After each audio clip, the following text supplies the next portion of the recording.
Ezequiel, capítulo 35. Esta palavra do Senhor veio a mim.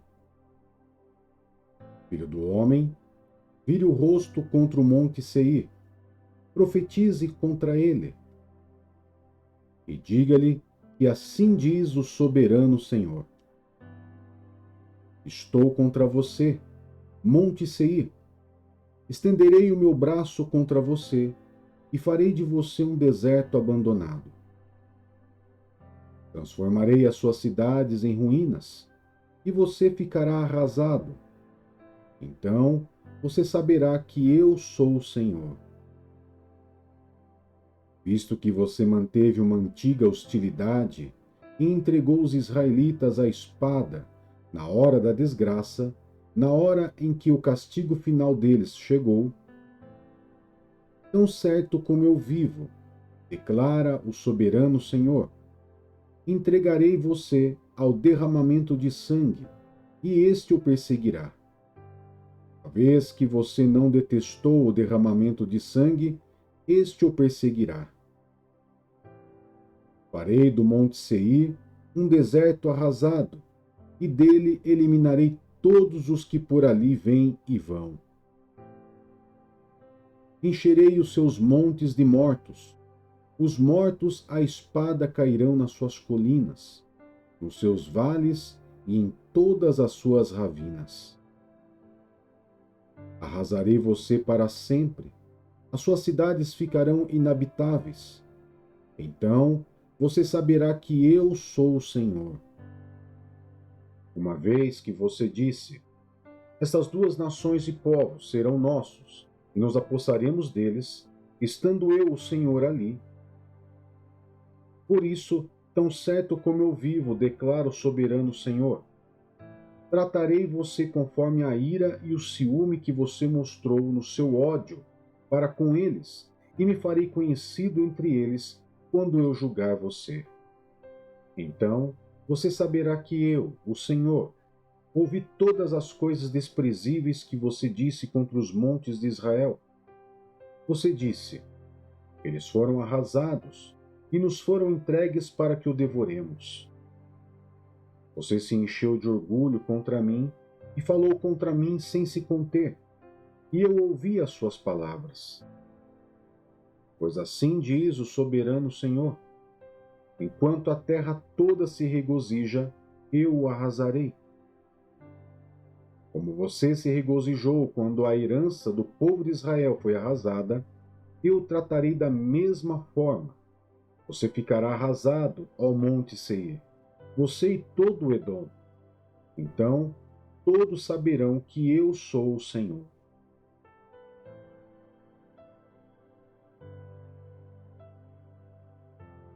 Primeira Reis, capítulo 4. Assim, o rei Salomão tornou-se rei sobre todo Israel.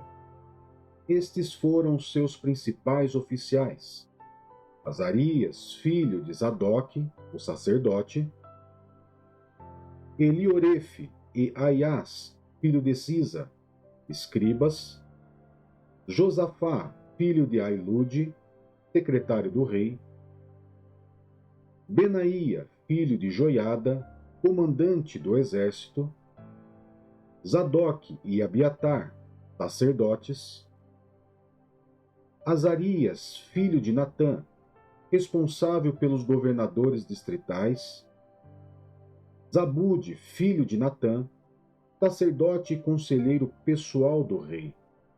Salomão tinha também 12 governadores distritais em todo Israel, que forneciam provisões para o rei e para o palácio real.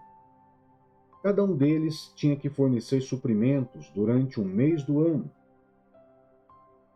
Estes são os seus nomes: Ben-Hur, nos montes de Efraim, Ben-Deker, em Macás, Saalbim, Bet-Semes e Elon-Bet-Anã, Ben-Ezed, em Arubote, Socó e em toda a terra de Efer, Aná, filho de Ailude, em Tanaque e em Megido, e em toda Bet-seã, próxima de Zaretã, abaixo de Jezreel, desde Bet-seã até Abel-meolá, além dos limites de Joquemeão. Ben-Geber, em Ramote-Gileade, os povoados de Jair, filho de Manassés, em Gileade, pertenciam à sua jurisdição, como também a região de Argobe, em Baçã, e as suas 60 grandes cidades muradas, cujas portas tinham trancas de bronze. Ainadab, filho de Ido, em Manaim. Aimás, em Naftali. Ele era casado com Basemate, filha de Salomão. Baaná, filho de Uzai, em Aser, em Alote. Josafá, filho de Parua, em Issacar. Simei, filho de Elá, em Benjamim. Geber, filho de Uri, em Gileade. A terra de Seom, rei dos amorreus, e de Og, rei de Baçã. Ele era o único governador desse distrito. O povo de Judá e de Israel era tão numeroso como a areia da praia. Eles comiam, bebiam e eram felizes. Salomão governava todos os reinos, desde o rio Eufrates até a terra dos filisteus, chegando até a fronteira do Egito. Esses reinos traziam tributos e serviram a Salomão durante toda a sua vida. As provisões diárias de Salomão eram de 30 coros da melhor farinha e 60 coros de farinha comum. 10 cabeças de gado engordado em cocheiras, 20 de gado de pasto e sem ovelhas e bodes, bem como servos, cadelas, corças e aves gordas. Ele exercia domínio sobre todos os reis a oeste do rio Eufrates, desde Tífisa até Gaza, e tinha paz em todas as fronteiras. Durante toda a vida de Salomão, Judá e Israel viveram em segurança, cada homem debaixo da sua videira e da sua figueira, desde Dan até Berseba. Salomão possuía 4.000 estábulos para cavalos de carros de guerra e 12.000 cavalos. Os governadores distritais, cada um no mês que lhe correspondia, forneciam provisões ao rei Salomão e a todos os que vinham participar da sua mesa. Cuidavam para que não faltasse nada. Também traziam ao devido lugar as suas cotas de cevada e de palha para os cavalos e para as parelhas de cavalos. Deus concedeu a Salomão sabedoria, discernimento extraordinário e um conhecimento tão vasto quanto a areia à beira-mar. A sabedoria de Salomão era maior do que a de todos os homens do Oriente e do que toda a sabedoria do Egito. Ele era mais sábio que qualquer outra pessoa, mais do que Etã, o Eziraíta, mais sábio do que Emã, Calcol e Darda, filhos de Maol. A sua fama espalhou-se por todas as nações ao redor. Ele compôs 3.000 provérbios, e os seus cânticos chegaram a 1.005. Descreveu as plantas, desde o cedro do Líbano até o isopo que brota nos muros. Também discorreu sobre os animais de rebanho, as aves, os animais rastejantes e os peixes. Pessoas de todas as nações vinham ouvir a sabedoria de Salomão, enviadas por todos os reis que tinham ouvido falar da sua sabedoria.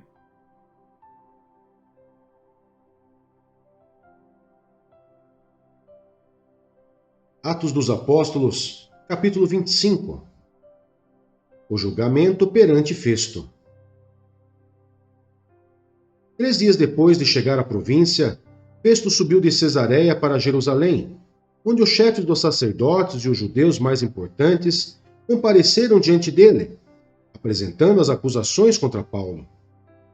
Pediram a Festo o favor de transferir Paulo para Jerusalém, contra os interesses do próprio Paulo, pois estavam preparando uma emboscada para matá-lo no caminho.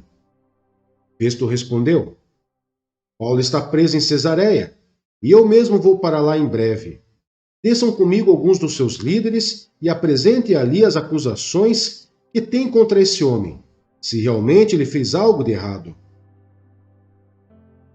Tendo passado com eles 8 a 10 dias, desceu para Cesareia e no dia seguinte convocou o tribunal e ordenou que Paulo fosse trazido perante ele. Quando Paulo apareceu, os judeus que tinham chegado de Jerusalém se aglomeraram ao seu redor, fazendo contra ele muitas e graves acusações que não podiam provar. Então Paulo fez sua defesa. Nada fiz de errado contra a lei dos judeus, contra o templo ou contra César. Festo, querendo prestar um favor aos judeus, perguntou a Paulo: Você está disposto a ir a Jerusalém e ali ser julgado diante de mim acerca destas acusações? Paulo respondeu: Estou agora diante do tribunal de César, onde devo ser julgado. Não fiz nenhum mal aos judeus, como bem sabes. Se de fato sou culpado de ter feito algo que mereça pena de morte, não me recuso a morrer. Mas se acusações feitas contra mim por esses judeus não são verdadeiras, ninguém tem o direito de me entregar a eles. Apelo para César. Depois de ter consultado seus conselheiros, Festo declarou: Você apelou para César irá. Festo consulta o rei Agripa. Alguns dias depois, o rei Agripa e Berenice chegaram a Cesareia para saudar Festo. Visto que estavam passando muitos dias ali, Festo explicou o caso de Paulo ao rei. Há aqui um homem que Félix deixou preso. Quando foi a Jerusalém, os chefes dos sacerdotes e os líderes dos judeus fizeram acusações contra ele, pedindo que fosse condenado. Eu lhes disse que não é costume romano condenar ninguém antes que ele se defronte pessoalmente com seus acusadores e tenha a oportunidade de se defender das acusações que lhe fazem. Vindo eles comigo para cá, não retardei o caso. Convoquei o tribunal no dia seguinte e ordenei que o homem fosse apresentado. Quando seus acusadores se levantaram para falar, não o acusaram de nenhum dos crimes que eu esperava. Ao contrário, tinham alguns pontos de divergência com ele acerca de sua própria religião e de um certo Jesus, já morto, o qual Paulo insiste que está vivo. Fiquei sem saber como investigar tais assuntos. Por isso perguntei-lhe se ele estaria disposto a ir a Jerusalém e ser julgado ali acerca dessas acusações. Apelando Paulo para que fosse guardado até a decisão do imperador, ordenei que ficasse sob custódia até que eu pudesse enviá-lo a César. Então Agripa disse a Festo: Eu também gostaria de ouvir esse homem. Ele respondeu: Amanhã o ouvirás. Paulo perante Agripa. No dia seguinte, Agripa e Berenice vieram com grande pompa e entraram na sala de audiência com os altos oficiais e os homens importantes da cidade. Por ordem de Festo, Paulo foi trazido. Então Festo disse: Ó rei Agripa e todos os senhores aqui presentes conosco, vejam este homem. Toda a comunidade judaica me fez petições a respeito dele em Jerusalém e aqui em Cesareia, gritando que ele não deveria mais viver. Mas verifiquei que ele nada fez que mereça pena de morte. Todavia, porque apelou para o imperador, decidi enviá-lo a Roma. No entanto, não tenho nada definido a respeito dele para escrever a sua majestade. Por isso, eu o trouxe diante dos senhores, especialmente diante de ti, rei Agripa, de forma que, feita esta investigação, eu tenha algo para escrever. Pois não me parece razoável enviar um preso sem especificar as acusações contra ele.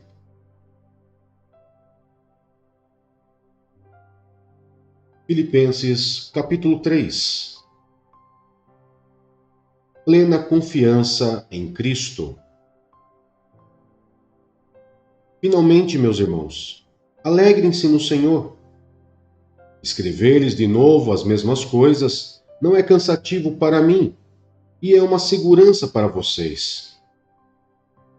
Cuidado com os cães. Cuidado com esses que praticam o mal. Cuidado com a falsa circuncisão. Pois nós é que somos a circuncisão, nós que adoramos pelo Espírito de Deus, e nos gloriamos em Cristo Jesus e não temos confiança alguma na carne, embora eu mesmo tivesse razões para ter tal confiança. Se alguém pensa que tem razões para confiar na carne, eu ainda mais. Circuncidado no 8º dia de vida, pertencente ao povo de Israel, à tribo de Benjamim, verdadeiro hebreu. Quanto à lei, fariseu. Quanto ao zelo, perseguidor da igreja. Quanto à justiça que há na lei, irrepreensível. Mas o que para mim era lucro, passei a considerar como perda, por causa de Cristo. Mais do que isso, considero tudo como perda, comparado com a suprema grandeza do conhecimento de Cristo Jesus, meu Senhor, por quem perdi todas as coisas. Eu as considero como esterco para poder ganhar Cristo e ser encontrado nele, não tendo a minha própria justiça que procede da lei, mas a que vem mediante a fé em Cristo. A justiça que procede de Deus e se baseia na fé. Quero conhecer Cristo, o poder da sua ressurreição e a participação em seus sofrimentos, tornando-me como ele em sua morte, para que de alguma forma alcançar a ressurreição dentre os mortos. Prosseguindo para o alvo. Não que eu já tenha obtido tudo ou tenha sido aperfeiçoado, mas prossigo para alcançá-lo, pois para isso também fui alcançado por Cristo Jesus. Irmãos, não penso que eu mesmo já o tenha alcançado, mas uma coisa faço, esquecendo-me das coisas que ficaram para trás e avançando para as que estão adiante, prossigo para o alvo, a fim de ganhar o prêmio do chamado celestial de Deus, em Cristo Jesus. Todos nós que alcançamos a maturidade, devemos ver as coisas dessa forma, e se em algum aspecto vocês pensam de modo diferente, isso também Deus lhes esclarecerá. Então somente vivamos de acordo com o que já alcançamos. Irmãos, sigam unidos o meu exemplo e observe os que vivem de acordo com o padrão que lhes apresentamos. Pois, como já lhes disse repetidas vezes, e agora repito com lágrimas, há muitos que vivem como inimigos da cruz de Cristo. O destino deles é a perdição. O seu Deus é o estômago, e eles têm orgulho do que é vergonhoso. Só pensam nas coisas terrenas. A nossa cidadania, porém, está nos céus, de onde esperamos ansiosamente o Salvador, o Senhor Jesus Cristo, pelo poder que o capacita a colocar todas as coisas debaixo do seu domínio. Ele transformará os nossos corpos humilhados, tornando-os semelhantes ao seu corpo glorioso,